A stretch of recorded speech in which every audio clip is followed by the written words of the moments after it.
Hey, it's Infinity Sworn here. We got good old Sam Bogner here, who just topped first Cleveland Regionals hosted by ARG, and he's going to give you his deck list and what he did and everything, and I'm just going to let him take it from here. Okay, I played windups because it reminds me of like plants, and that's what I used to like, and sabers kind of in a way with the spamming. I just started playing again recently. I quit for a while, so my build's not exactly like the traditional one, but I don't think it really has to be with windups. So these are your standard cards: the 3 Magician, 3 Shark. What do those do? We change levels. 3 Rat. He liked to clog my hand all day. I drew him triple rat 3 different games. I don't know how that even happens. First turn, that was something. The Rabbit. Love that card. Okay, so there's the standard. The Tour Guide and the Sangan. I sided out of that a lot. You didn't feel the need to play Night Assailant or Dark Mimic level 3 or anything for extra plays? Man, I thought about that Dark Mimic. That draw power. That draw power.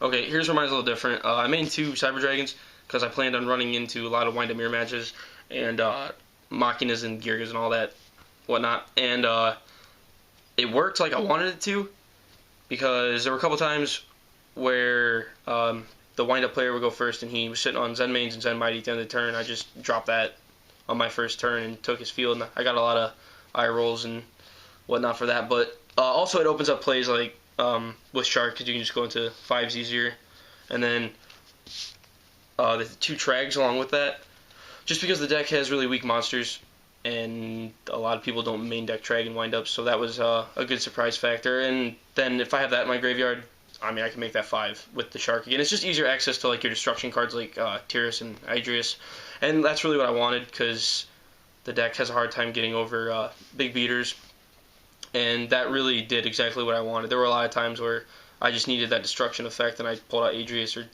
whatever I needed. I play Zen Mouth too, but I'll get to that. Triple Factory. I mean, I would run 2, but there's just so many wind-up mirror matches. You gotta main the 3. But I mean, I sided them out all the time, obviously. I was just going to ask if they ever became cloggy. Yeah, just if it wasn't wind-ups, or it wasn't like a game where I needed to side heavily into, like you didn't really counter me hard, then I left them in just to make my deck faster and more consistent than theirs. But yeah, if wind-ups weren't like a main meta deck, I'd try and stick it to, because there's just a lot of times where you don't need it, and it's a really shitty top deck when you've already got the game going. So, the broken ones. As much as I love Book of Moon, honestly, I might replace it in the main deck. I just don't know. I don't really like Book of Moon that much, but yeah, gotta have those. I wish I ever switched it too, but I boost learn rules for that, so. But yeah, need to have those. I kind of wish I would have played Mind Control instead of Book, honestly, but whatever. I just made 2 MSTs and I kept the 3rd one on my side, and I really like that. I mean, I know the triple MST main's a pretty good meta call, but at the same time, there's not that many decks that are going to lock you down that bad on the game 1. I mean, I had to side in the 3rd one like a lot, because there was skill drain and people everyone sided in the goes and matches. Yeah, rivalries and goes and matches. So I almost always had to side in the 3rd one. I think the only time I didn't was I had to play like Chaos Dragons and Frognarks, and I mean, they're not going to side that in. So this is a little different too. I didn't put in 2 bottomless in my main, just because there's a lot of decks where double compulse is better. I mean, I know double bottomless is really good, especially this format, but there's just so many decks. Other than Dark World, most of the other matchups, the double compulse is better in the main deck. I mean, I sided out the compulse and obviously put that in for the Dark World match, but double D Prison, double compulse. Like I said, there's just so many times where you can just sit there on a Zen Mains, or if you get your Zen Mighty out and you need to protect it. There's a lot of decks that have monsters that they can start their chain of combos with, like, they can get past bottomless. Like, for instance, when you're playing windups, I mean, you can't hit Rat with it. He can still do stuff. And Insectors and whatnot. But if you're sitting on this with a strong monster out front, you can, stun their whole turn, basically. And it worked. Like, that was my favorite trap of the whole day. That did exactly what I wanted because I always had it. Like I said, sided out against Dark World, and I think I sided out against Dragon's Sight and the other bottomless. So that's one thing I don't think I'm gonna change. Probably gonna leave it like that. Torrential Tribute because it's awful. I don't even run Torrential. Double Mirror Force. I don't know. I think it's kind of like up to you and the way you run your deck. Like, I really like it at 1 because it's just not. A lot of times it gets wasted as far as how I feel it should be played. But in a deck like this where there's so many small monsters, I mean, it's your way of coming back from other derpy shit, really. And then these 3 terrible cards that I didn't draw all day for some fucking reason.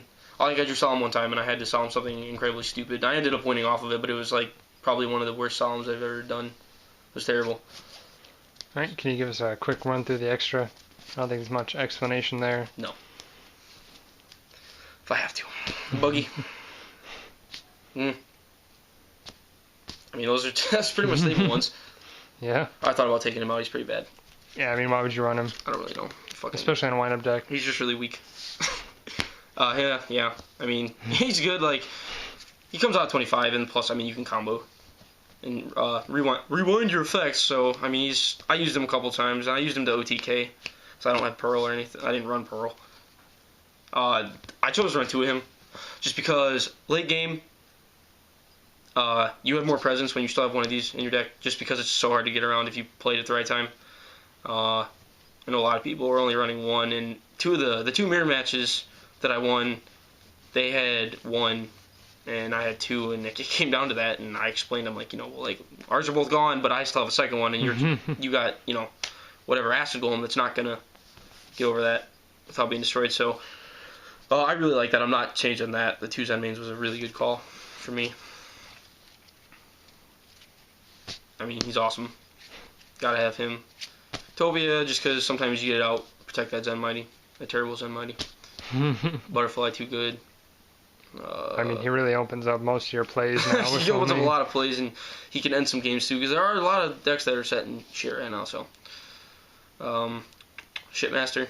I only used him 1 time. I mean, he's really just if you open with the right, combo. So he's not really like a late game thing, unless you're really in the position to do it. But I mean, he's Shockmaster. What more can you really say about that? And then the 5s, those 2 didn't really go into tiers. Adrian, so like I said, with the Cyber Dragon and the Zergodia, like I was making him and just popping whatever I needed all the time. That was beautiful. And here's what I have in instead of Temtempo. A lot of people had Temtempo in and not him. I know he's not like amazing, but at the same time, this card won me like 3 games. If you played at the right time, for instance, like if you're sitting on like a Solemn or something, unless they open like super nutty and they just have all the outs, if you make that early game and they can't get over it, they're gonna be forced to set if they can't get around next turn. Especially when I had the Compulsive Say in the back row, they couldn't pull out their Hornets and get around it or anything like that, because they couldn't keep the Dragonfly in the field, whatever. I would just sit there on that. They set their cards, get ready the next turn, but at the beginning of my turn, I just pop the back row or whatever I need to, and you just have a clear swing. You can OTK him the next turn if you pull it off right. I do like him in there. I mean, I like him tempo, but I think I'm gonna keep him in there just because if he's played at the right time, like you just plus off of him being on the field. Plus he's beefy enough, so I'm probably gonna keep that. It helps. And plus with the stupid matches like Chainburn and shit, like he helps with all that stuff too. And then because I made the Cyber Dragons, I had to main that and dirty plays. Alright, run through the side deck. Just because I like to destroy shit.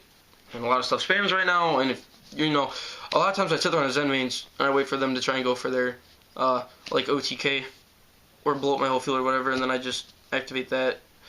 Keep my Zen mains, clear the field, and then clear a back row with the Zen mains. So like that, I sided that in a lot, and it was just awesome. Honestly, I wish I would have had that main, because like I played Inzectors and some other stupid shit, and I played Monarchs, and there was a lot of times where I was like, damn, if I just had Valor in my hand, I don't know, I might put it in my main. Like I like it more than Max C right now, honestly. I mean, you're like traditional stun side. I had Rhino on my side just because I had the Cybers in my main. I don't know what I'm gonna change, honestly. That's pretty, just side that in. I wish I would have had Dynas at the time, but side those in. I didn't really end up using Snowman Eater that much, even though he's really good. But Ryo, this was fucking worthless. I just thought I was going to be playing.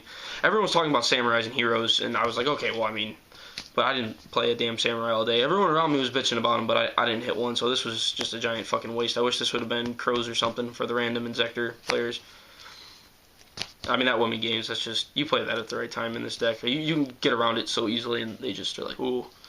At one point, I was playing against Dark World, and I sat on this and just 2 other monsters, because he mind crushed my entire hand, because it was all rats, magically. And I sat there on that, and I came back with just this being on the field, so, I mean, that's staying in there.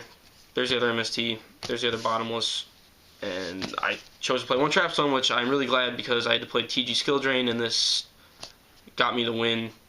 OTK'd him just because of that, so there it is. I'm gonna make a video later on my profile and what I might change up. But yeah, that's the deck. It was a little more aggro than the regular wind-up build, so that's why I didn't really have a problem with the mirror match. But yeah, there you have it. Can you give us a quick worst and best matchup of the day?